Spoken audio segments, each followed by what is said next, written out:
principios del siglo XVI, un joven extremeño llamado Francisco Pizarro, hijo bastardo de la pequeña nobleza de Trujillo, conduce como cada mañana la piara de cerdos de su abuelo, a quien sirve.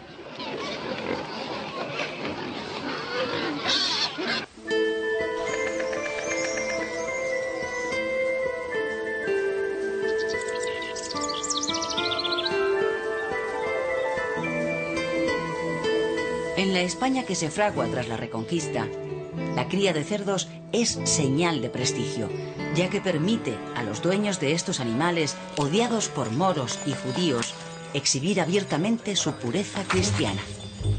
¿Osáis probar mi espada?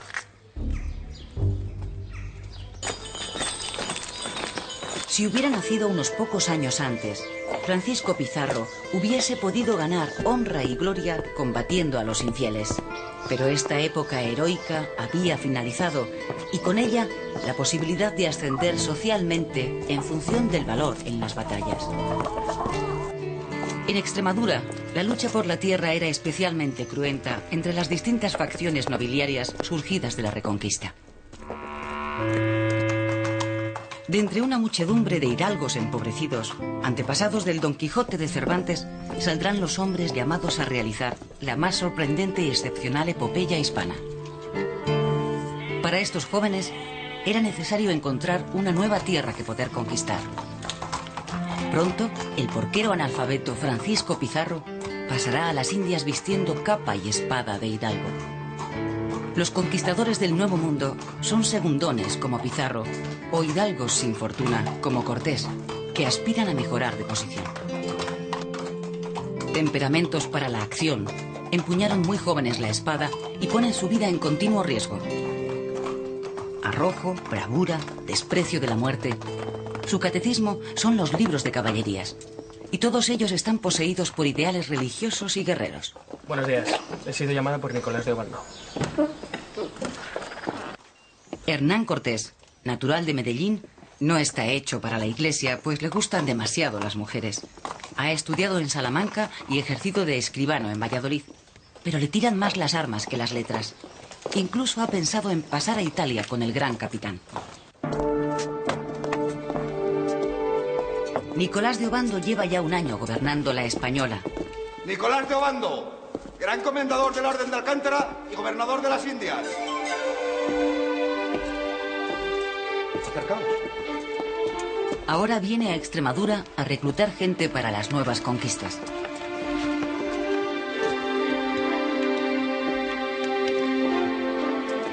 Creo, como piensa el almirante Cristóbal Colón, que el paraíso terrenal del que nos hablan las Sagradas Escrituras se encontraba en las Indias. Obando les habla de un lugar casi mitológico, donde la tierra es tan rica que no es necesario trabajarla y donde los ríos están empedrados de oro.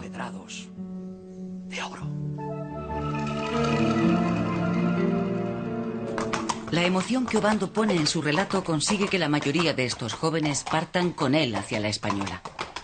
La fama, la riqueza y el poder están en las Indias y allí van a conquistarlas.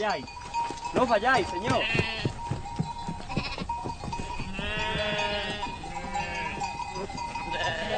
Cortés, por culpa de un lance amoroso, se lesiona y no puede embarcarse en la flota de Obando. Pero en cuanto se cura, se pone en marcha. Sevilla es su primera etapa, como corresponde a su papel de Puerta de Indias.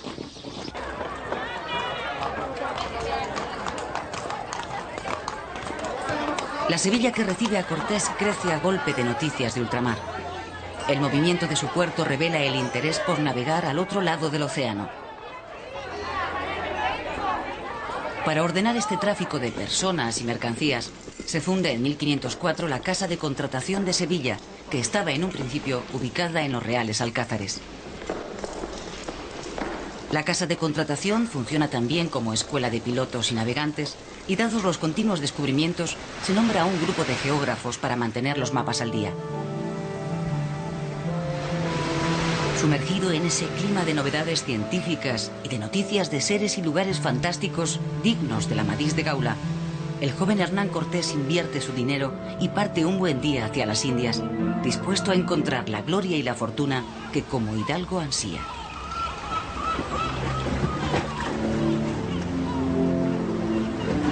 Cortés deja atrás una Castilla conmovida por la muerte de Isabel la Católica. Meses después, y de manera anónima, moría en Valladolid Cristóbal Colón, sin haber disfrutado del honor de saberse el descubridor de un nuevo continente. El bautizo de las nuevas tierras le corresponderá a un florentino comerciante y viajero llamado Américo Vespucio.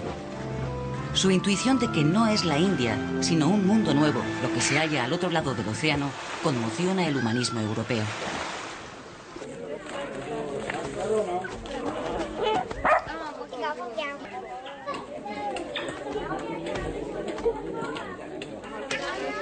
El testamento de la reina católica va a tener una importancia capital para las relaciones entre españoles e indígenas. Después de mencionar a Isabel que fue el Papa Alejandro VI el que concedió a Castilla la posesión de las tierras descubiertas, la reina recuerda que sus súbditos deben enviar a dichas tierras prelados y religiosos que instruyan a los moradores de ellas en la fe católica y en las buenas costumbres.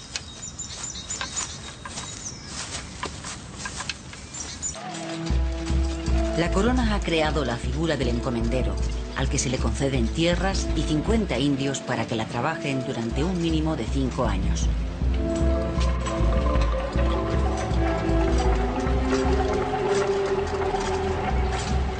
Pero en la Española, la actual República Dominicana, la sed de oro de los castellanos hace que el encomendero vea más rápida ganancia en la extracción del precioso mineral y termine por esclavizar al indio. La mortandad en estas labores y la causada por la viruela y el sarampión despuebla la isla de aborígenes. Diego Colón, hijo del almirante y gobernador de la isla, ordena la conquista de las vecinas islas de Cuba, Jamaica y Puerto Rico. Diego Velázquez es nombrado adelantado de la conquista de Cuba. Su tesorero y escribano será un ya maduro Hernán Cortés. El puerto de partida es Santo Domingo, la primera ciudad que los españoles fundan en la América insular. La conquista de Cuba es rápida. Atuey, cacique rebelde, es quemado vivo como aviso a los que no aceptan la sumisión a los nuevos amos.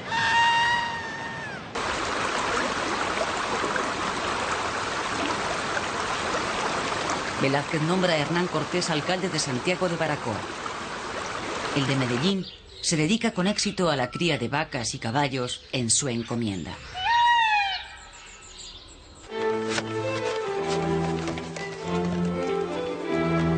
Fernando el Católico, el rey viudo, se siente cansado y enfermo. Camino de Sevilla ha instalado por unos días su corte en Plasencia. Aunque su primera preocupación son los problemas derivados de la reciente anexión del Reino de Navarra, no deja de estar interesado por las nuevas tierras descubiertas en ultramar. La corona anda escasa de recursos y el monarca recuerda a sus consejeros que hasta ahora las Indias solo han producido gastos, pero ellos le transmiten las buenas noticias que llegan de allá. Núñez de Balboa ha descubierto el Océano Pacífico. El que la suerte sonría, vuestra majestad. El clérigo sevillano Bartolomé de las Casas ha conseguido, gracias a su amistad con el confesor del rey, ser recibido en real audiencia en la ciudad extremeña. Lleva en las Antillas 13 años y ha presenciado tal número de abusos que su conciencia como hombre y como cristiano le obliga a poner estos males en conocimiento del rey. El mayor mal, Alteza, radica en la encomienda y en el repartimiento que sus detentadores disfrutan. Bartolomé pide al soberano que ponga fin al sistema de esclavitud al que los encomenderos habían sometido al indígena. Escandalizado por la masacre que se estaba cometiendo contra la población de las nuevas tierras, el dominico propone la creación de poblados para indios donde estos trabajen en paz, tutelados por ministros de Dios que les protejan contra la codicia sin límites de los nuevos colonos. Fray Bartolomé gana para su causa el favor del rey, que le promete una nueva audiencia cuando llegue a Sevilla. Este segundo encuentro no tendrá lugar. Un mes después de la entrevista en Plasencia, muere el rey Fernando el Católico en las cercanías del monasterio de Guadalupe. Bartolomé de las Casas embarca de nuevo para las Indias. Lleva el apoyo por escrito del cardenal Cisneros, el hombre que gobierna el reino en espera de que el futuro Carlos I de España, a la vez emperador Carlos V de Alemania, desembarque en la península.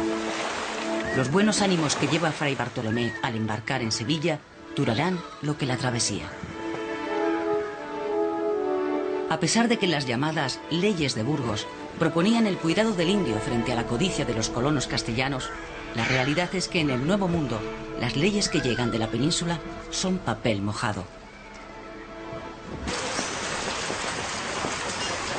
En el año 1518, Hernán Cortés, sin tener ninguna experiencia y demostrando ya una habilidad diplomática excepcional, consigue ser nombrado por Diego Velázquez capitán de la expedición que éste prepara al territorio mexicano, rico en oro y plata.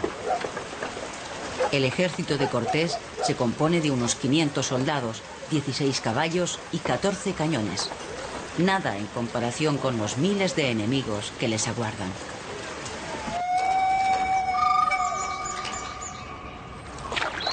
Al desembarcar en tierras mexicanas, Cortés entra en contacto con los mayas. La jungla ha devorado los restos de sus antiguas ciudades y pasan inadvertidas para los españoles. Los mayas fueron una gran civilización, pero ya solo son un pueblo en decadencia sometido al imperio azteca, la etnia dominante en aquel momento, los también llamados mexicas.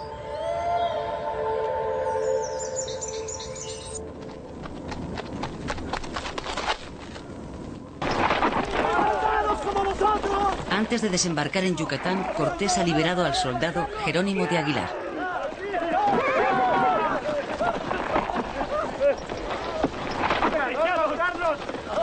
Hecho prisionero por los indios, Aguilar fue esclavizado durante años, lo que le permitió aprender el maya.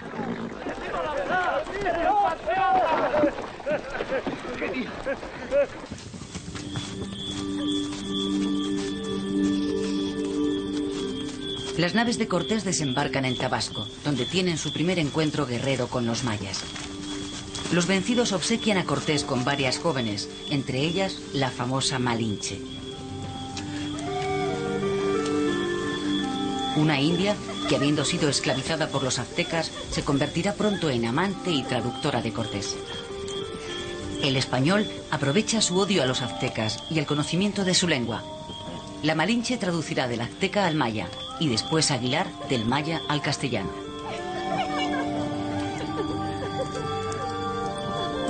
La india, bautizada Doña Marina, será una personalidad clave en la conquista de México.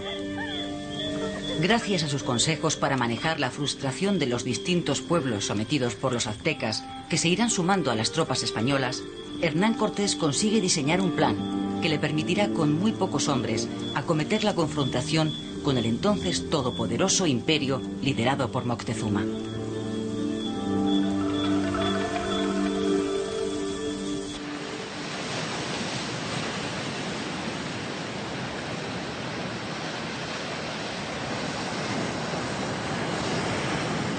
El Viernes Santo de 1519, Hernán Cortés funda la ciudad de Veracruz y crea un cabildo independiente rompiendo con la autoridad del gobernador Diego Velázquez.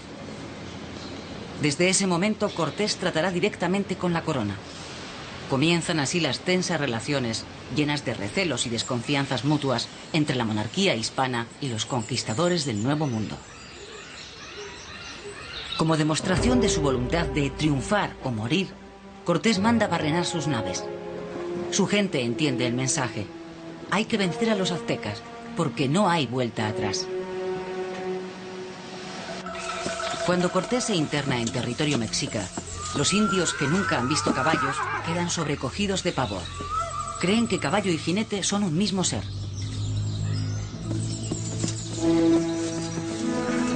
La habilidad diplomática y guerrera que Cortés demuestra una vez más consigue llevar a sus hombres hasta la ciudad de Tenochtitlán, la capital azteca, que deja boquiabiertos a los españoles. Encuentran una ciudad construida en medio de un lago, llena de actividad, poblada de palacios y templos piramidales, mercados y hasta parques zoológicos. Los cronistas de la época la comparaban con Venecia o Constantinopla.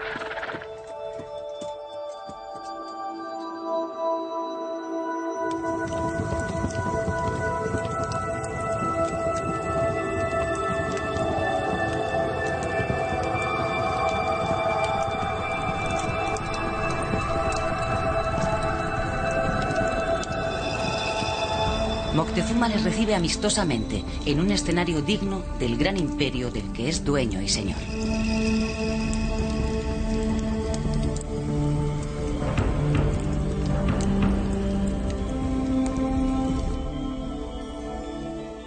Los monarcas aztecas se elegían entre los miembros de la familia real. Su poderío militar se imponía sobre un territorio dividido federalmente. No utilizaban la moneda y su escritura no estaba desarrollada como en su tiempo estuvo la maya. Era una sociedad muy religiosa con una poderosa casta sacerdotal que recurría a los sacrificios humanos para aplacar a los dioses. La calurosa bienvenida que el emperador de los aztecas dispensa a Cortés es sorprendente y solo se entiende si se da la razón a las antiguas leyendas en las que se basaba una creencia común entre los pueblos amerindios que van desde el actual México hasta el norte de Argentina y Chile. En la memoria de todos estos pueblos persistía la idea de que en tiempos muy antiguos unos hombres blancos y barbados provenientes del mar que mira a oriente llegaron a sus tierras, se mezclaron con ellos y les legaron conocimientos nuevos. El cacique de estos dioses blancos era conocido como Quetzalcóatl. No es de extrañar que la llegada de los españoles a esa América del siglo XVI fuese reconocida como la vuelta de los dioses que preconizaban los antiguos códices. Hernán Cortés debe ausentarse de Tenochtitlán para enfrentarse a las tropas del burlado gobernador de Cuba y deja el mando a Pedro de Alvarado. El lugarteniente del conquistador no tiene la misma habilidad diplomática que él y en ausencia de Cortés masacra a una parte de la nobleza mexicana e instaura un despótico gobierno. La rebelión de los aztecas está a punto de hundir la hasta entonces triunfante empresa colonizadora. En el enérgico contraataque azteca se produce el mítico episodio de la Noche Triste.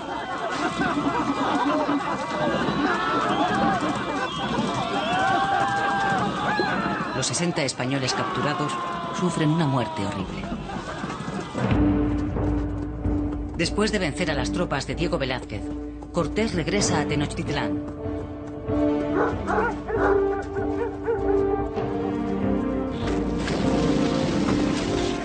Reecha la tropa española con el cerco a la ciudad por segunda vez.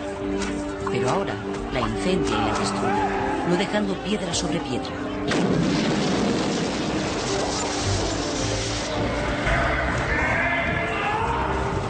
Muerto Moctezuma y liderados por su hermano Cuauhtémoc, los aztecas se defienden con bravura. La superioridad de las armas de fuego españolas acaba con la resistencia y Cuauhtémoc es torturado y muerto por los españoles para arrancarle el secreto del supuesto tesoro de Moctezuma.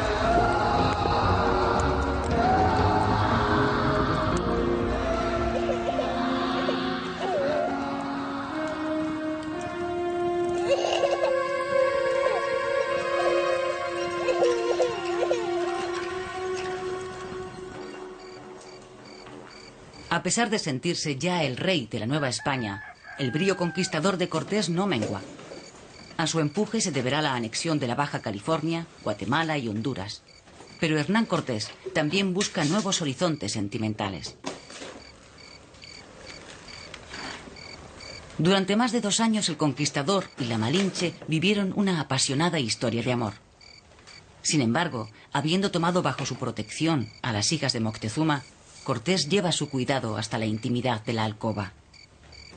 Después hace con ellas lo que hizo con la Malinche, las casa con algunos de sus capitanes.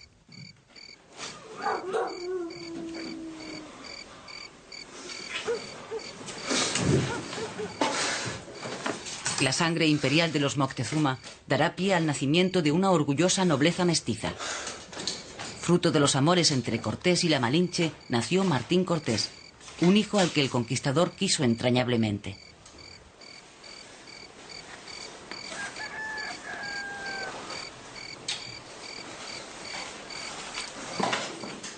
El caso de Cortés no es único. La presencia de diversas razas en las Indias devino en un rico intercambio étnico.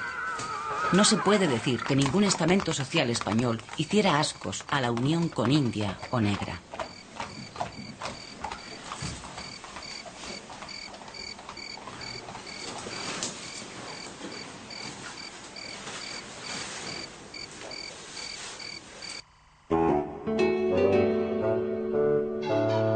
Se conoce como mestizos a los hijos de español e india. Socialmente estaban considerados por debajo de los criollos, españoles blancos nacidos ya en América. Fueron los mestizos uno de los grupos más activos en su capacidad de rebelarse contra la autoridad real para buscar un lugar en el estamento indiano. Los mulatos, hijos de español y negra, y los zambos, hijos de negro e india o viceversa, constituían las clases inferiores del entramado racial de las Indias.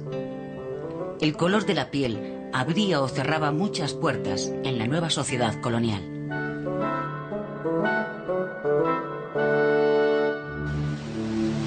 La ardorosa defensa del indio llevó a Bartolomé de las Casas a proponer su sustitución por esclavos de raza negra, afirmando que estos carecían de alma. Con el tiempo se arrepintió de haber brindado esta solución, pero el mal ya estaba hecho. El tráfico esclavista produjo pingües ganancias a las compañías formadas por tan repugnante negocio. Lisboa se convirtió en el gran puerto esclavista.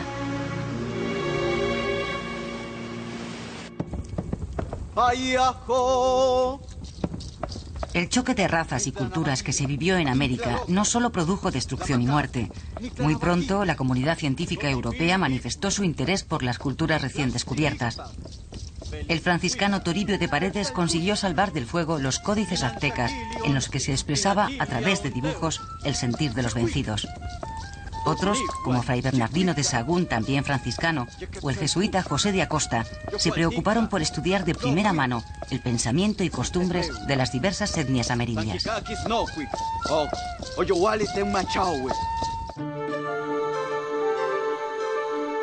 Contemporáneos de la conquista de México son los intentos de hallar por el sur del continente un paso que confirmara la vieja idea de Colón de llegar a Asia por el oeste. Los primeros navegantes creyeron que el Río de la Plata era la tan buscada ruta. No era así, pero sirvió para que los españoles fundaran las ciudades de Asunción y Buenos Aires, tan importantes para incursiones posteriores. Fue el navegante portugués Fernando de Magallanes el que encontró el paso del Atlántico al Océano Pacífico. Tras una terrible travesía, Magallanes pierde la vida en un islote olvidado. Toma el mando el guipuzcoano Juan Sebastián Elcano. Después de un prodigioso viaje a través del Pacífico, el Índico y el Atlántico, vuelve a Sanlúcar a bordo de la única nao que sobrevive, premonitoriamente llamada Victoria y con solo 18 maltrechos tripulantes. El resultado del viaje vino a demostrar por primera vez y de manera práctica que la Tierra era redonda, como había vaticinado Colón.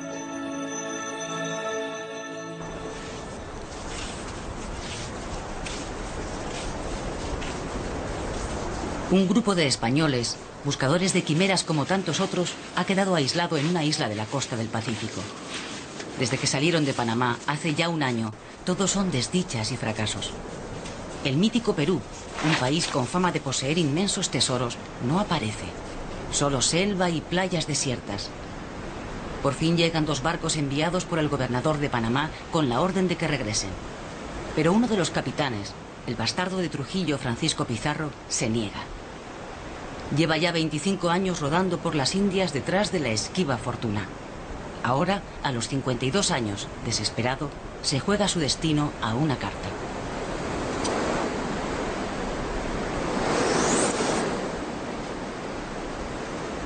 Amigos y camaradas, a este lado de la raya están las fatigas, el hambre, la desnudez, las lluvias torrenciales, la desolación y la muerte. A este, el bienestar y el placer. Allí, el Perú con todas sus riquezas. Aquí, Panamá y su pobreza. Que cada cual escoja lo que más conviene a un valeroso castellano. Yo voy hacia el sur.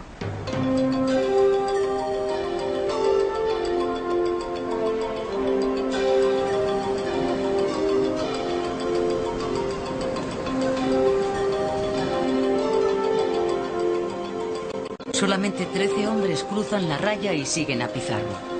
La historia los conocerá como los 13 de la fama. Pizarro vuelve a Panamá con oro suficiente para animar la conquista del Imperio Inca. Pero la aventura tiene tal dimensión que requiere la bendición de la corona.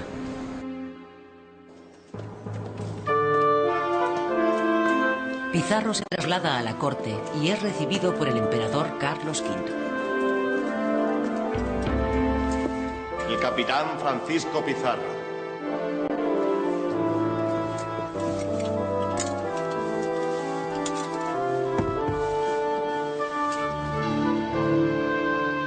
Pizarro es nombrado gobernador de las tierras que en un principio se llamarán Nueva Castilla. Tendrá derecho a fundar ciudades y explorar y adueñarse de hasta 200 leguas al sur de Ecuador.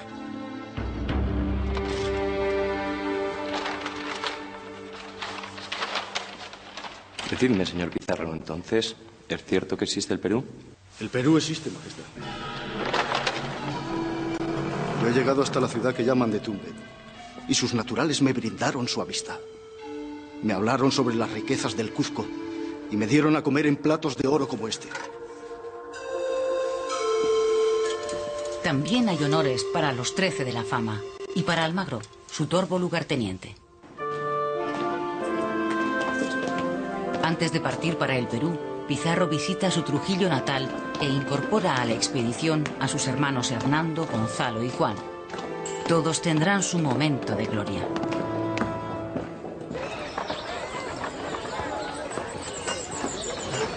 A la tropa de Pizarro y Almagro les está esperando el llamado Imperio del Sol, creado por el inca Manco Cápac en el Titicaca 100 años antes. Manco Cápac fue también el fundador de la ciudad de Cuzco, que en su lengua quechua significa centro. A poniente el océano, la selva al este, los volcanes al norte y al sur. Estos son los límites de la nación inca, un pueblo que adora al sol, a la luna y a la madre tierra.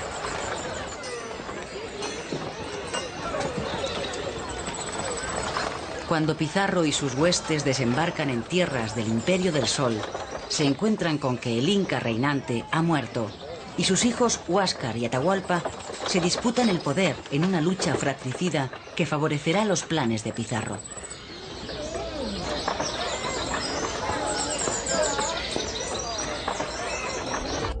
Pizarro hace prisionero al inca Atahualpa en la ciudad de Cajamarca. El soberano inca ofrece a cambio de su libertad llenar la habitación donde se encuentra preso de oro y de plata. Pizarro acepta y cobra el rescate, pero no suelta al inca. Le ejecuta acusándole de matar a su hermano Huáscar por estar en contacto con los españoles. Con la caída de Cuzco, la capital del Imperio Inca, se da por concluida la conquista del Perú. Las continuas rencillas por el poder, desatadas entre Pizarro y su lugarteniente Almagro, no terminan con la rendición de Cuzco. Pizarro, buscando una salida airosa, ofrece a Almagro la gobernación de todo lo que conquiste al sur del imperio. Pero Almagro vuelve de Chile sin encontrar oro y reivindica la capitanía de la ciudad de Cuzco. El clan de los Pizarro se deshace de él, ordenando su ejecución.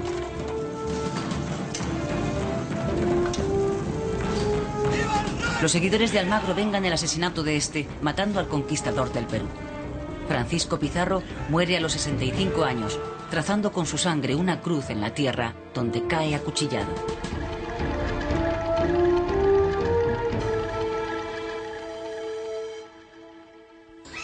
Gonzalo Pizarro es, por entonces, gobernador de Quito. El hermano menor de los Pizarro sale en busca del País de la Canela, un supuesto lugar amazónico cuya riqueza interesa al Consejo de Indias, organismo creado por Carlos V para legislar y gobernar el variopinto mundo de intereses que se estaba gestando en territorio americano. Gonzalo Pizarro les ha engañado. Su objetivo secreto es hallar El Dorado.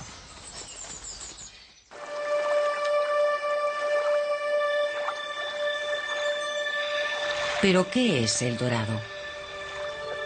Los campesinos y súbditos muiscas ofrendaban a su rey con presentes de oro que lanzaban al fondo de la laguna de Guatavita, a 60 kilómetros de Bogotá, en señal de sumisión y buen augurio. La leyenda de este rey cubierto de polvo de oro Dispuesto a bañarse en la laguna, dio origen a la leyenda del Dorado, que muchos españoles convirtieron en una quimera, cuya búsqueda infructuosa les llevó a la muerte.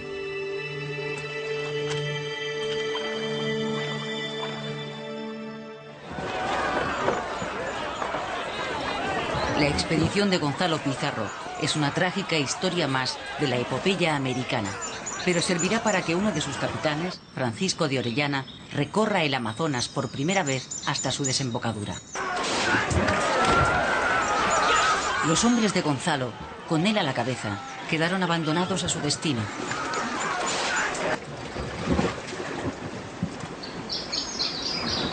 Orellana, en cambio, lleva su nave río abajo hasta encontrar el Atlántico. Habían descubierto el mayor río de América sin proponérselo, el Amazonas. A finales de 1542, unos esqueletos milagrosamente con vida penetran en las calles de Quito. Son los hombres de Gonzalo que vuelven después de la terrible expedición. Gonzalo no tarda en recuperarse y en poner a prueba su ambición, pero las nuevas leyes de Indias han llegado a Perú. Su mandato de que los indios son hombres libres y solo vasallos de la corona de Castilla desata las iras de los turbulentos encomenderos. El nombre de su valedor, Fray Bartolomé de las Casas, está en boca de todos para echar pestes de él. Gonzalo abraza la causa de los encomenderos y entabla una larga y dura batalla contra las nuevas ordenanzas personalizadas en el virrey.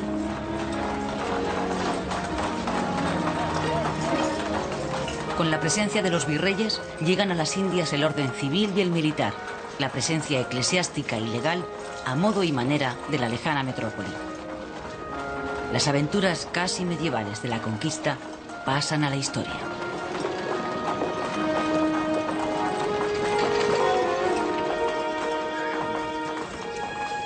La América recién conquistada se dividió en dos virreinatos, el de la Nueva España con capital en la Ciudad de México y el del Perú con sede en Lima, que se ocupaba del gobierno de toda América del Sur con excepción del Brasil portugués. El virrey mandaba de manera absoluta, a la manera del monarca metropolitano. En los territorios alejados de la capital, la autoridad la tenía el gobernador.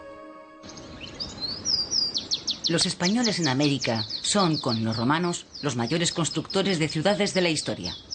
El corazón de estas ciudades de nueva planta es la Plaza Mayor.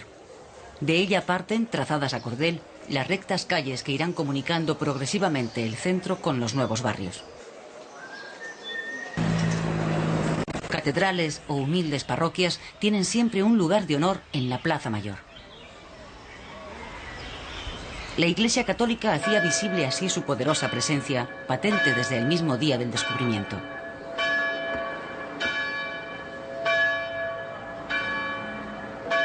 El estilo barroco predomina y pasa a convertirse en el estilo americano por excelencia.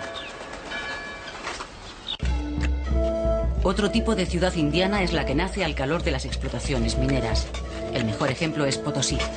El pueblo decía que con la plata extraída de Potosí se podría haber construido un puente que alcanzara hasta España.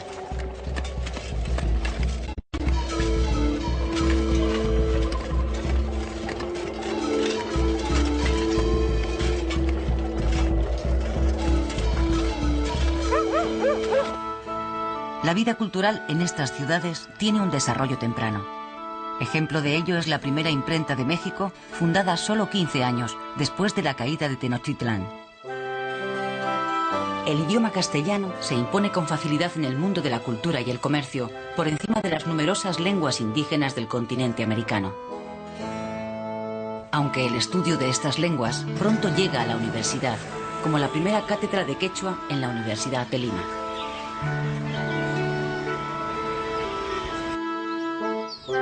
Nombres señeros de las letras americanas surgidos en estos años son el dramaturgo Juan Ruiz de Alarcón y los poetas Sor Juana Inés de la Cruz y el Inca Garcilaso.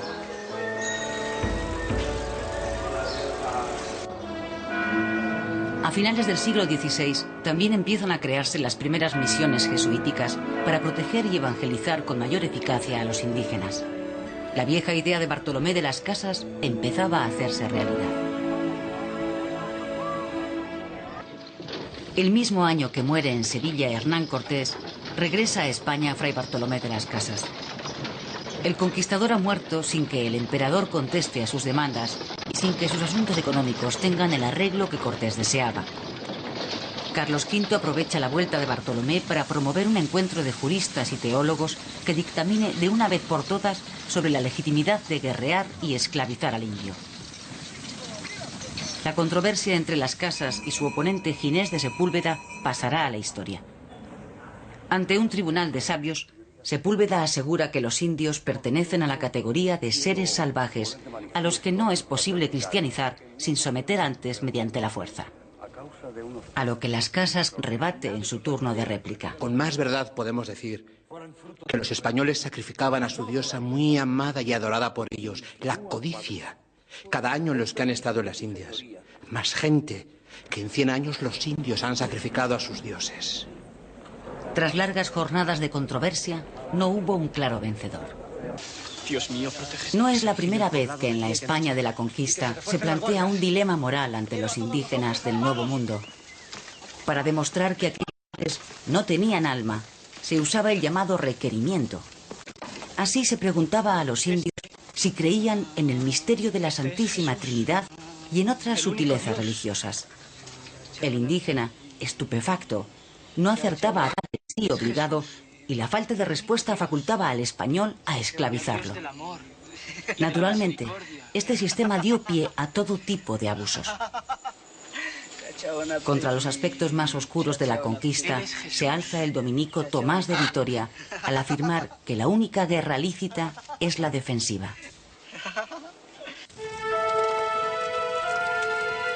Las Casas se instala en unas dependencias anejas al santuario de Nuestra Señora de Atocha, en Madrid. Quiere seguir de cerca las disposiciones del Consejo de Indias. No duda en recordarle al nuevo rey, Felipe II, que los indios son vasallos suyos y debe protegerlos. Allí muere, a los 83 años de edad, el mayor y más vehemente defensor de los derechos de los indígenas americanos.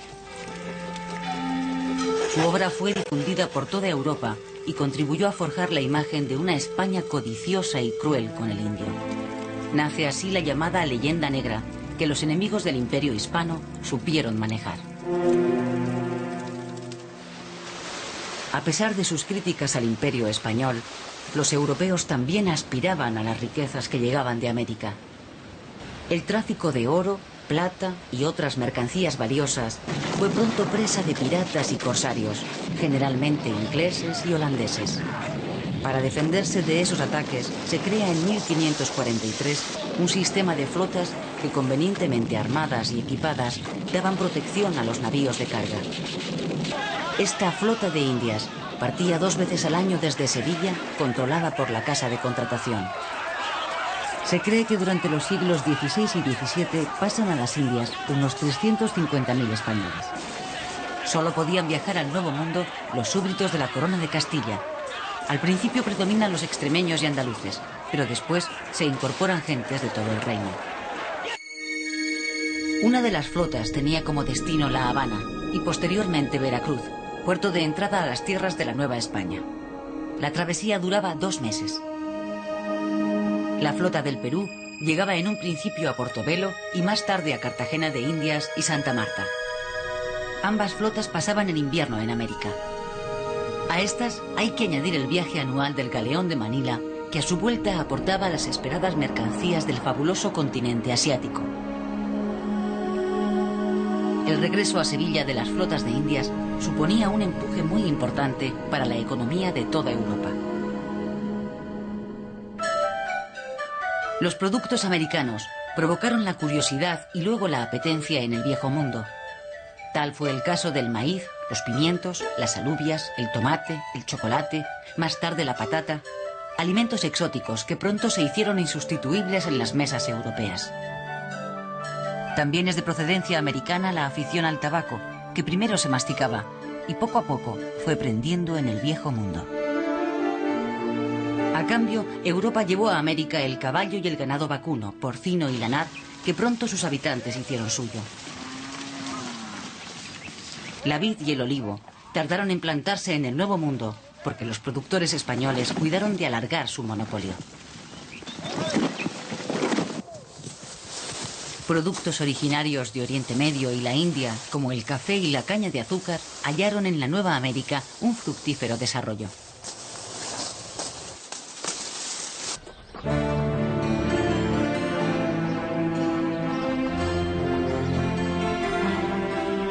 «60 años después de que un joven Francisco Pizarro abandonara Extremadura en busca de fortuna, Hernando Pizarro, el único hermano vivo del conquistador del Perú, regresa a su Trujillo natal. Hernando, el superviviente de tantas amarguras, ha sido puesto en libertad después de 20 años prisionero en el Castillo de la Mota, acusado de haber mandado ejecutar a Almagro. En cambio, Gonzalo, su hermano menor, nunca regresó del Perú.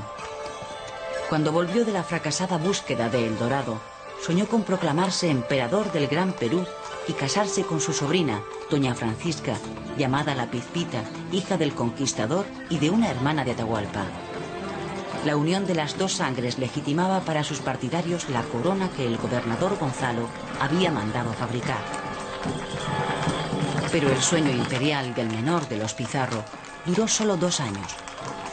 Los partidarios de la corona de Castilla le derrocaron y le cortaron la cabeza, que fue enviada a Lima como trofeo. Todos sus descendientes fueron expulsados del Perú.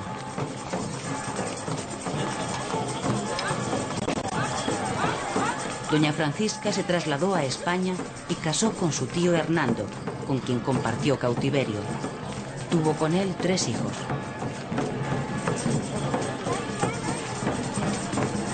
Ahora los Pizarro son recibidos como héroes en su tierra. Su vuelta a la libertad es celebrada en Trujillo con alegría y festejos.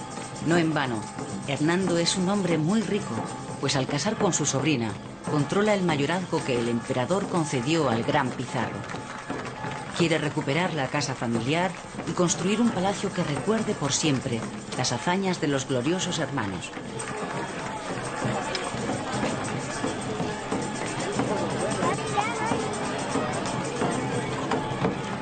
Su esposa mestiza lleva en sus venas la sangre del Inca vencido y será curiosamente ella la que entierre a Hernando, el último representante de aquella hueste que destruyó su familia, sus dioses y su imperio.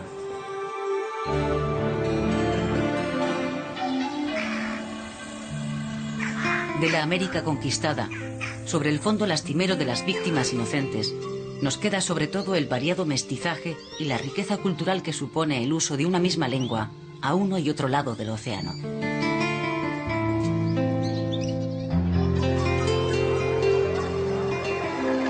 De la conquista permanece el recuerdo de esa gesta con sabor a leyenda en la que un reducido grupo de iluminados aventureros fueron capaces de conquistar 2 imperios y un continente. Su viejo solar extremeño es, 5 siglos después de su muerte, un elocuente testimonio de ello.